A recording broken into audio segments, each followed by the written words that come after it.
In January of 2015, my granddad died, but also the pocket operators came out, so it wasn't all bad. Rhythm, Sub, Factory, these made up a silly little trio of drum machine, synth, sequencer hybrids that each focused on the three foundational elements of electronic music: rhythmic drums, sub, bass, factories. The archetype goes like this. You get an open circuit board, calculator looking thing with 16 numbered buttons. These are your sounds.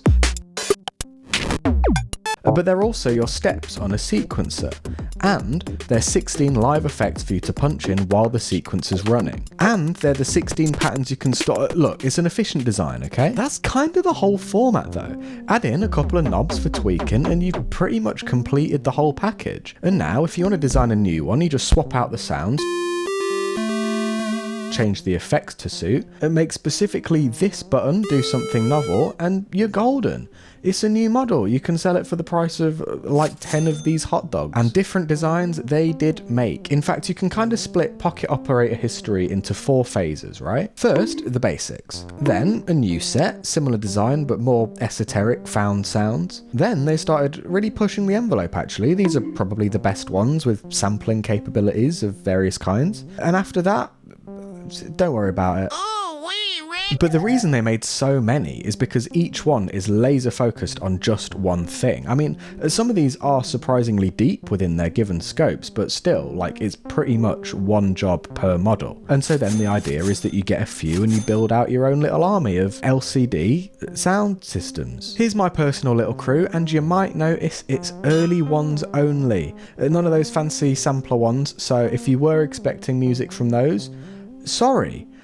And maybe consider supporting my brand new Patreon. But as it happens, for this video, I actually do want to use these more limited ones because each of these has a very distinctive comfort zone of this kind of retro, blocky, 8-bit kind of number. And basically, what I want to do is see if I can make each of these 4 pocket operators not do that. In other words, how far do these apparently pigeonholable one-trick devices go?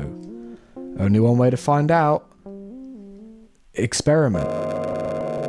So out of these early models, the Arcade is probably the most interesting one on paper, because more than any of the other ones, it can, to some degree, do a little bit of everything, so long as you just put a healthy little asterisk next to the word everything. But it can give you some drums, or some melody, or, unique to this very installment, some chords. And it's these chords that I want to look at because basically I got an idea. So let me play you this pattern which is completely empty, and if I hold down the chord button and give this chap a little twist, you hear what sounds very much to me like a chord. But if I hate it, I can hold it down again, click another of our 16 buttons, and I'll hear a different one. You can also add this little LFO effect, and in fact I can make a whole sequence of chords, and now it's going to kind of rotate through the sequence that I've just created of these guys. So that's pretty neat. But what's really cool about this is the fact that that chord progression I've just set up is completely decoupled from the patterns. So remember, regardless of what this is doing, the actual pattern being played is still just this empty one here. So I can change that and have the chord progression continuing to run and just freely change the pattern. So I've got a few set up here that are just like various little melodic bits and bops. And actually, the chord progression is slightly informing the notes that are playing here. So you hear these kind of beeps of various varieties. The chord progression is always going to make sure that they are in key with the chords being played. And in fact, even if I turn the chords down, and even if I, chain a different set of patterns, that chord progression quietly pulling the strings behind the scenes is going to make sure that these notes are always in key. So that's pretty neat, but let's put a pin in that for a bit, because even though this is all very neat conceptually, if I used exactly what I've just shown you as the chords in a track, well, it'd still be kind of lame, wouldn't it? Because the Arcade has the same issue that a lot of universities are dealing with. mono. What I want is big, lovely stereo chords. And hey, come to think of it, what chords even are these anyway? Well, they're these. I wrote them down on camera, which is weird because I'd already written them down beforehand. But the plan's going to be to use this selection of chords to make up bigger and better ones. Like how if I play a C and a G at the same time, that builds me a nice little C major 9.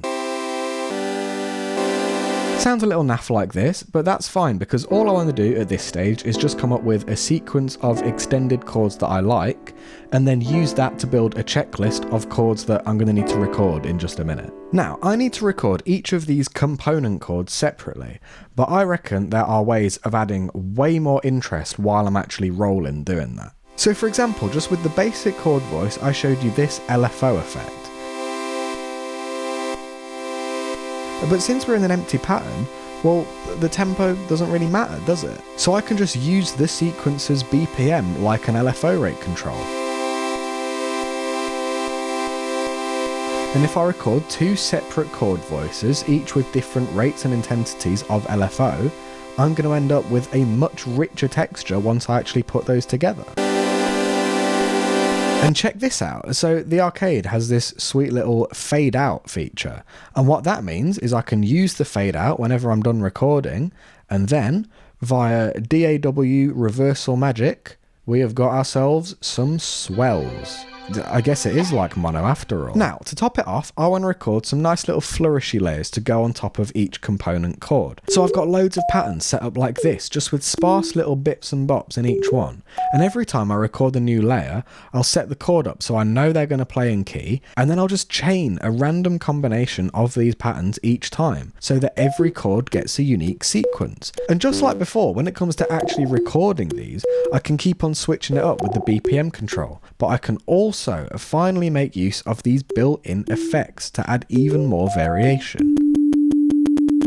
So at the end of it all, we've got a chord progression that looks a bit like this, with big luscious chords made out of several components, each of which has their own sense of movement and which are all panned around for a big old stereo effect.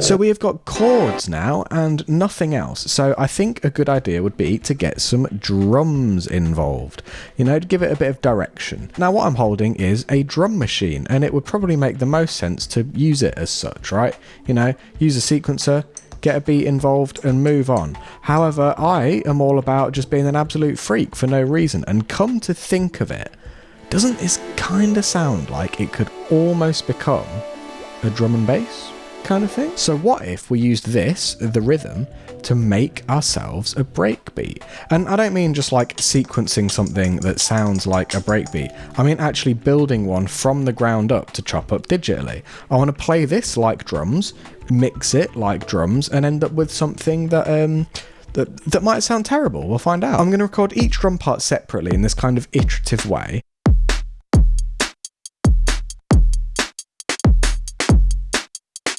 And then, once everything's together, I'm going to actually edit and mix it like drums, you know, with stereo and compression and everything.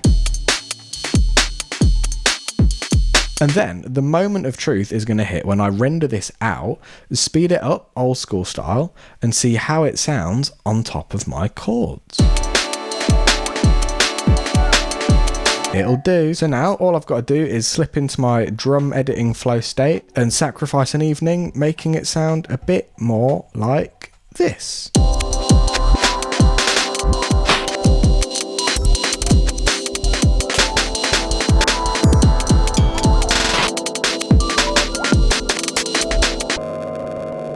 Quiz question: what is this drum and bass track now missing? Is it drum and bass? I don't know. Anyway, it needs a bass. And that's the situation where normally you might reach for the PO sub, but I don't have one. So instead, we're going to find a use for the Office.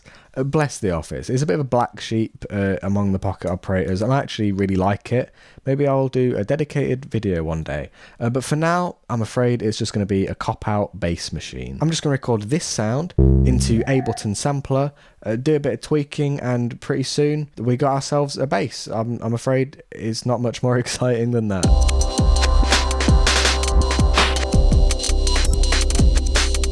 And And now it's finally time to use the robot, which is a lead synth. Shout out Leads. Now at first I was thinking I'd get all clever with this, right? So the robot is locked to a C scale, which makes it kind of limited until you start doing a bunch of smarmy stuff, like running it through Melodyne, or recording it several times and then inventing polyphony. But the thing is, since I built this track out of the PO20s chords, i.e., you know, quite friendly diatonic C major chords, well, pretty much every note on this ends up being perfectly in key with the track.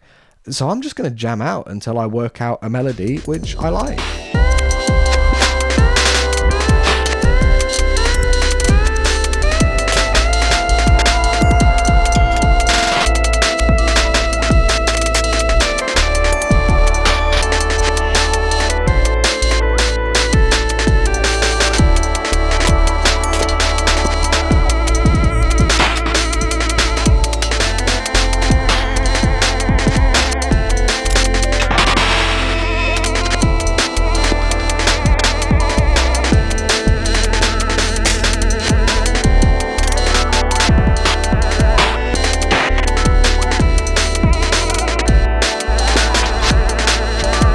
And at this point, the track is more or less filled out, and more importantly, it includes every pocket operator that I own.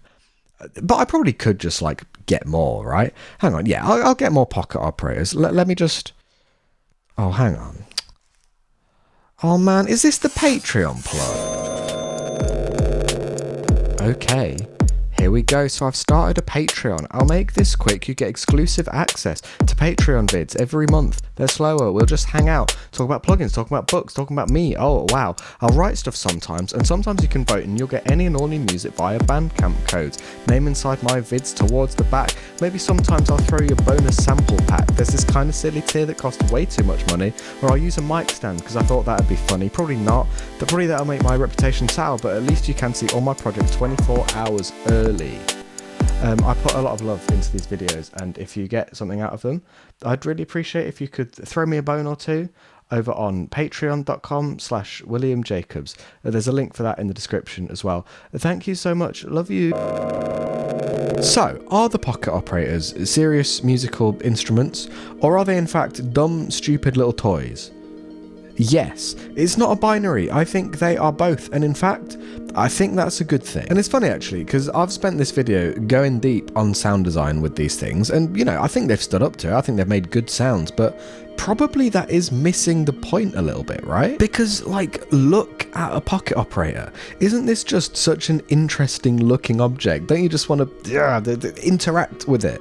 That is their strength. They're so tactile and immediate in a way that just invites this sense of fun that makes them great for the improvising, jamming, to a certain extent, just pressing random buttons and seeing what it's going to sound like. Most of the time, quite good. The rhythm in particular was my first drum machine. I got this like almost 9 years ago now, but still to this day I use it, and still to this day I get this same sense of joy picking it up and playing it. You know, it sounds good, it feels good. In my book, that makes it good. Good in part because it sounds great, but in equal part because it manages to have that musicality while still being, at the end of the day, a dumb, stupid, goofy little toy. I like that they're both of those things at the same time, kind of like how the Volca Keys is both of those things at the same time. It's just a good combination of attributes to have. And for my part, I hope that you have got something out of watching me try and squeeze as much sound design juice out of the pocket operators as possible. But that is, in fact, all of the juice that I've got stored up for now. Unless, of course, you did want to go over to that Patreon and check out any of the 3 big old juicy cartons that are currently waiting for you over there, with more to come every single month. It'd be absolutely nutty to see some of you over there. I'd just love that. But regardless, thank you very much for watching. Thank you. Thank you. Goodbye.